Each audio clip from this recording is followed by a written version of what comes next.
at some point. I don't know what the logistics of it would be, but like reading a book to you guys, some people have requested this, but there's a lot of copyright issues that I don't want to mess around with, so I think I'm just a bit wary about doing something that could, affect my channel. So I'm not sure where I'm gonna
suggestion of the monster's existence makes Loch Ness one of Scotland's most popular tourist attractions, with thousands visiting its shores each year, with the hope of catching a rare glimpse of the famous monster.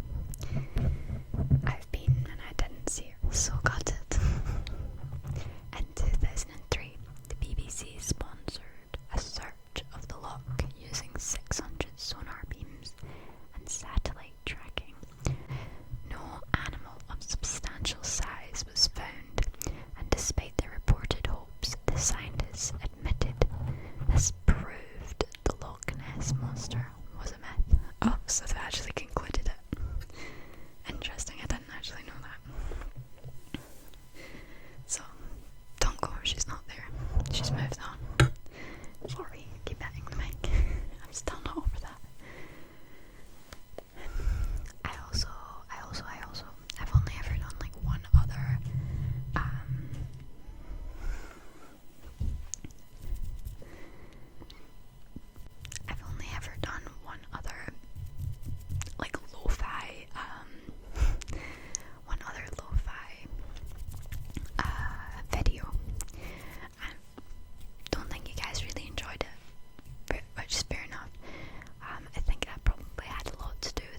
I'm always like, okay, something bad's about to happen. Anyway, I always get so distracted. My hair is so big, but I genuinely spent like an hour, maybe over an hour, doing it earlier. And then it looks like this. What was the point? What was actually the point? So frustrating. Anyway, the Nuckelavee is a terrifying creature from Scottish mythology, known as one of the most dreadful creatures in the land. It is depicted as a grotesque hybrid of a horse and a man, with the head of the horse attached to the body of a man.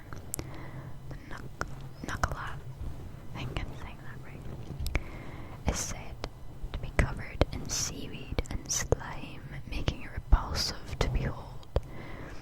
Its breath is also said to be poisonous and capable of killing crops and cattle. According to legend, the Nuckelavee is a demonic entity that is associated with disease, drought, and famine. The picture for this one is pretty weird as well, but I may try and put in a picture of each of them as I'm talking about them, so you guys know what I'm talking about, what it looks like. Oh, there's more. It is believed to reside in the depths of the sea, but can emerge from the water to terrorize humans and animals alike. In some versions of the myth, the Nuckelavee can only be defeated by powerful magic or the intervention of supernatural beings. Despite its fearsome reputation, the Nuckelavee remains a popular figure in Scottish folklore, inspiring stories, artwork, and other creative works. Interesting. Never heard of that one. Trying to find a good one for the last one.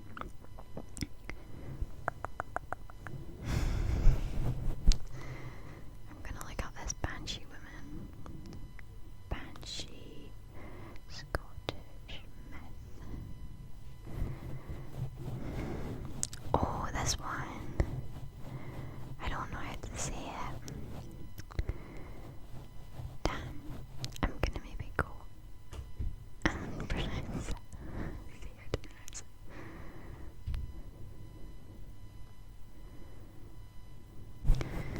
Okay, I think this is the one I was thinking about. The Cognac. I think I'm saying that right. In terms of Gaelic, I don't know any pronunciation, so the Cognac is a female spirit in Scottish folklore and a type of Highland Banshee. Her name meaning weeper. She is normally invisible and foretells death in her clan by laminating in the night.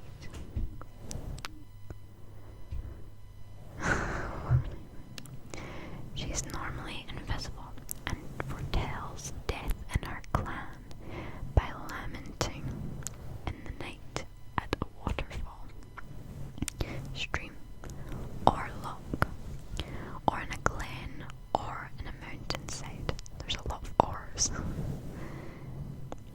Oh, the Cognac cannot be approached, questioned, or made to grant wishes.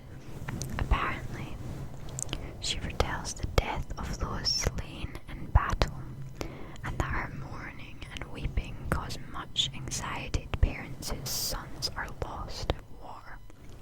Before the massacre of Glencoe, the Cognac of Clan MacDonald was heard to wail night after night. Those whose fears were roused by her keening left the glen and escaped the fate of those who remained behind. Fragments of the dirges said to have been sung by the Cognac before the massacre were collected. So there's like a kind of little poem section here. Okay, so I'm gonna have to stop this here because there's a lot more noise happening in my house, and it's not on. It's not. So I hope you enjoyed this video. I hope you enjoyed. Hope you found some of it quite interesting, and if you like this type of video, I'll maybe try and do some more. I would like to do one on like Greek myths and mythology. Something I'm really interested about, so I might do something like that as well. But yeah, I also like